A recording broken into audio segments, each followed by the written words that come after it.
Hai teman-teman, kembali lagi di channel saya. Kali ini saya mau unboxing sebuah tablet yang tergolong sangat murah ya di kelasnya.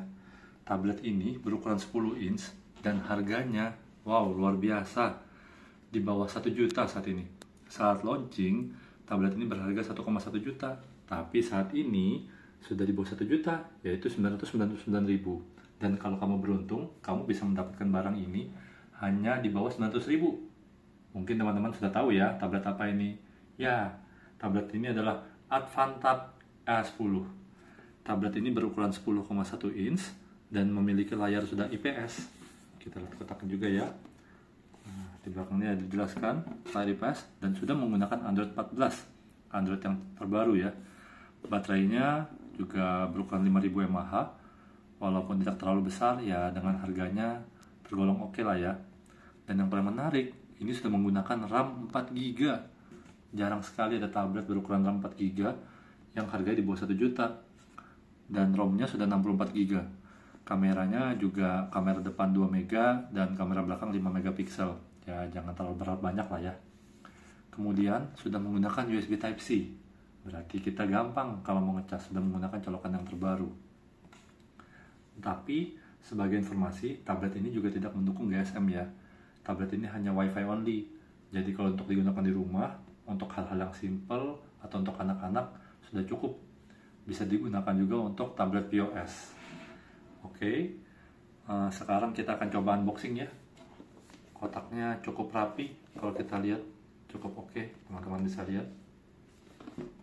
Sekarang kita akan mulai buka.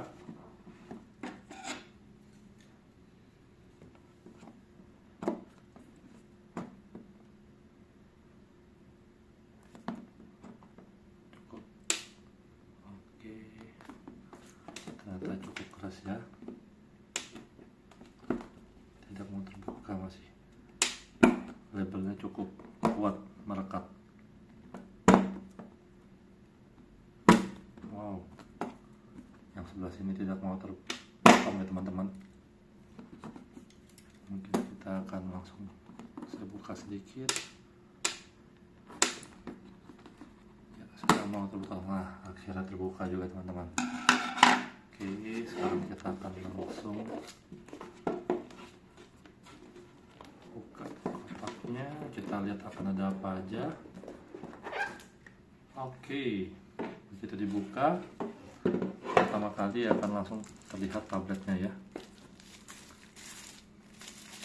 Tabletnya berukuran 10,1, bezelnya masih cukup tebal ya, tapi build quality terasa lumayan, cukup berat. Belakangnya juga cukup elegan, ada tulisan Advan di tengah-tengah, dan ini kameranya 2, tapi sepertinya hanya satu yang berfungsi ya teman-teman. Yang satunya ini hanya gimmick, mungkin untuk mempercantik. Oke, kalau kita lihat cukup tebal ya tabletnya. Sekarang kita lihat ada apa lagi di dalamnya. Ada buku informasi garansi ya, ini biasanya kartu-kartu tempat cabangnya dimana aja. Dan kita buka lagi, wah ada kabel chargernya nih, di bawah 1 juta dan sudah dapat kabel charger. Oke nih, kita lihat ya, kabel charger Type-C. Kemudian sudah dapat adapter juga ya. Oke ya, walaupun sepertinya kelihatannya hanya adapter umum yang universal ya. Ini kalau saya tidak salah ingat, kemampuannya hanya 10 watt. Jadi memang tablet ini tidak bisa fast charging ya. Oke, kemudian ini ada panduan cepat cara menggunakan tabletnya ya. Oke, ada apa lagi? Sudah ada. Sekarang mari kita lihat isi tabletnya ya. Kalau kita lihat pertama-tama, ini tabletnya ada kameranya di atas ini ya. Berarti kameranya memang sudah disesuaikan untuk posisi horizontal, sehingga kalau digunakan untuk belajar, Zoom meeting ini kayaknya pas lokasinya di tengah. Kemudian kita lihat di bagian bawah speakernya ada 2 ya, kalau dilihat nih sudah stereo. Oke nih, untuk harga segini sudah dapat stereo speaker.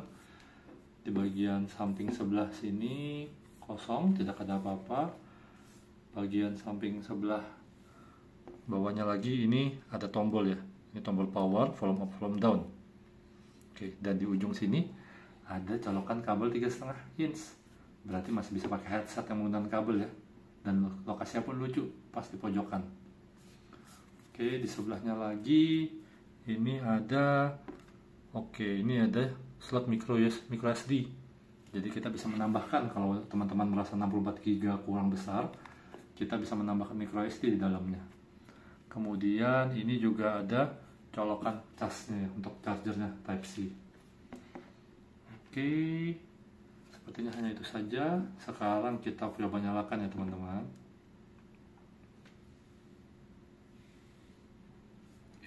Pertama langsung OS-nya ada tulisannya Advan ya, Power by Android. Mari kita lihat. Terus kita lihat ya, booting awalnya apakah cukup lama atau cepat.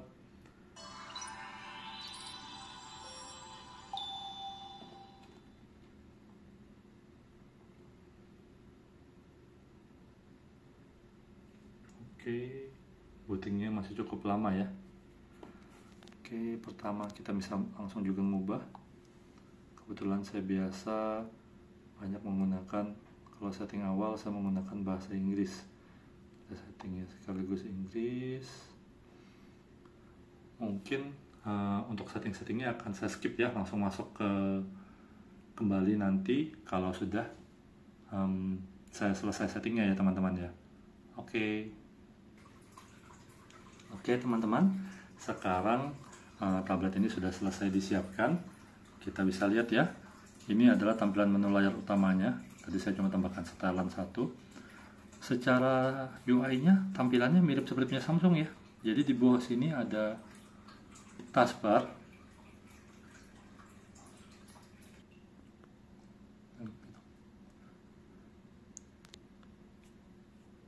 Ya, di bawah sini kita lihat ada taskbar. Kemudian di bawahnya sebelah sini ada tempat untuk kontrolnya ya. Kalau kita lihat, layarnya karena sudah IPS cukup bagus ya. Kalau lihat warnanya, kalau dilihat langsung begini cukup oke. Ya, ini juga mari kita coba lihat ke menu setting ya. Kita lihat di sini. Ini baterainya 76%, penyimpanan. Mari kita buka, penyimpanannya 64 GB dan untuk awalnya hanya terpakai 8,7 GB. Cukup oke ya, tidak terlalu banyak aplikasi berarti yang diinstal, tidak terlalu banyak bloatware-nya.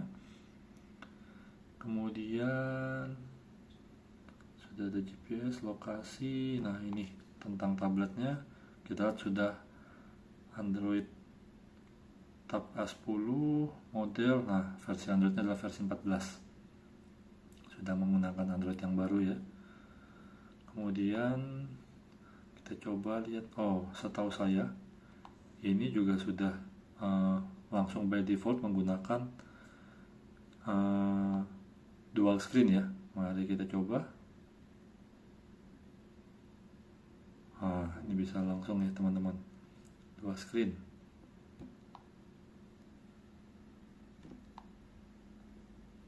Bisa langsung dipakai kiri kanan nih, nyaman ya teman-teman. Jadi kalau digunakan bisa langsung sebelah-sebelah dengan layar yang cukup lebar. Ini akan sangat membantu berguna. Ini untuk melihat all menunya. Kalau kita lihat juga tampilannya ini ya,